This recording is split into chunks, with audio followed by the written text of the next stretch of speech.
Në qoftë se fëmia luan në mënyrë të përsëritur, e theksoj në mënyrë të përsëritur, me këtë makinën duke lëvizur vetëm rrotat, pra nuk futet lodra në funksionin e saj, por kemi vetëm lëvizje të përsëritur, kjo përsëritja e tham, tregon atë mungesën e trurit të aftësisë më saktë për të zhvendosur mendimin më tej, që kjo makina në fund të fundit është makinë, pra si kognicion nuk jemi aty ku duhet, por mos vazhduar në një fazë pak më të rritur të fëmijës tek pjesa e lojës simbolike dhe imagjinare, ku makinën e ngarkojmë me zhavor,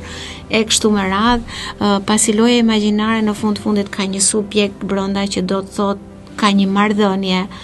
është mënyra se si shikojmë tjetrin në lojë, se si e përfshim në lojë, si përfshihemi ne në shoqëri nëpërmjet lojës, sepse loja është një imitim i asaj se çfarë ndodh në shoqëri.